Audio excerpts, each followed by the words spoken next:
Alright, this is a review and comparison of the Hobie Outback and Hobie Pro Angler. So the first thing we're going to talk about is stability. The Outback is a very stable boat. I didn't feel like I was going to flip. However, it's not as stable as the PA. Obviously, it's not as wide of a boat. It has a different hull design. I didn't feel like I could stand up and sit down easily. I'm a bigger guy. I know smaller guys do it all the time and say it's just fine, but as a bigger guy who is 6 foot, around 225, I didn't feel comfortable doing that. I felt comfortable sitting down and fishing the entire time. Just standing up and moving around, I wasn't very comfortable. Now to the Pro Angler, it is extremely stable, and I was able to stand, move around, turn around, do everything I needed to do without a problem. So if you're a bigger guy, I would say go with that. And again, it may be overkill. That's the con. You may not need all that. It may be stable enough for you in the Outback. And if that's the case, then you might want to go with the Outback. But I'm going to say the Pro Angler wins this category. This category is speed and hull design. The Outback is definitely faster. It's the sleeker of the two because it has a different hull design. It's got a more V-shaped hull. It makes it cut through water much better. And if you're saltwater fishing, I would say this probably will be best for you because you can cut through those waves. Although the same hull design makes it faster, it also helps it cut through water, but it makes it less stable and easier to flip than something like a tri-hull like that's on the Pro Angler. That hull design is fast enough with almost no worries of flipping. It's also going to be slower and it's not going to cut through water as good as the Outback. So I'm going to say, depending on your needs, if you're freshwater fishing, or you're basically using this as a bass boat, stuff like that, ponds and lakes, and I think the Pro Angler is the way to go. And if you're in the saltwater, you're cutting through waves, you need something that's fast or faster, then I'm going to say you need the Outback. So I'm going to call this one a draw depending on where you live and what you're going to do with it.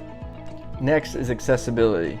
Due to the stability of the Outback, you can reach around pretty well, or you won't be as stable as you are on the Pro Angler, and some of the storage spaces may be a pain to get to. On the Pro Angler though, it's extremely stable, so you can get up, turn around, reach everywhere on this kayak and utilize every inch of storage that you have. Even if you stand up and turn around, you're still going to be comfortable. You can reach all the way in the back. So as far as accessibility goes, I think this one's pretty quick. You can access more storage more easily with the Pro Angler versus the Outback. So this category I'm going to have to give to the Pro Angler. This category is the seat. So we're going to be talking about the Vantage CT and the Vantage ST. The Vantage CT seat is very comfortable, customizable. It's got a lot of adjustments up and down. It's got a high position, a low position. So you can adjust it to where you want to sit at. It reclines, it has lumbar support. You can also take it off the yak, and it has like feet that you can fold out on the bottom and use it as like a beach chair. So it is a great seat. Now, it's not as comfortable as the Pro Angler seat, although it is really comfortable and probably second to only the Pro Angler seat. It doesn't really sit up as high as the Pro Angler seat, and it can be hard to snap into the kayak, which I'm sure if you're researching this, you've seen other people say that. I have a hard time getting it to click in when I'm putting the chair back onto the kayak. Now the Vantage ST seat is the best seat on the market, hands down. I mean, I have sat in it all day. It makes being on the water all day very easy because you can stand up easy and you have this really comfortable chair. Has full reclining, has a high and low position. It doesn't have as many high-low positions. I think the Outback has 3 or 4, like where you can click in. This one only has a high and a low. That's it. It does have lumbar support. It's got easy adjustments. The seat actually has arms, so you can rest your arms on.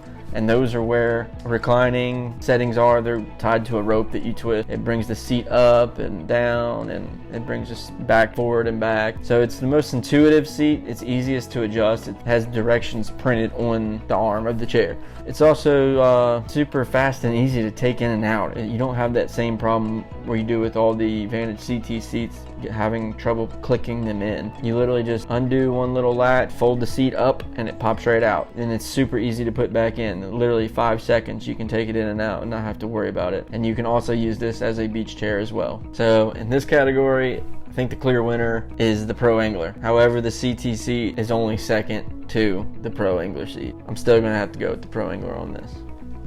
Thanks for watching this part of the video series. Hopefully this helps you out. Hopefully you watch more and watch the other parts of this series so that you know which kayak is better for you. And as always, if you want to see more, hit that subscribe button. If you want to see videos on the compass, which hopefully I can get my hands on soon and do comparisons with, hit that subscribe button for sure if you want to see that. If you like this video or video series, make sure you like each video, because it really helps me out and it really helps me do these kind of things. And I'll see you guys in the next one.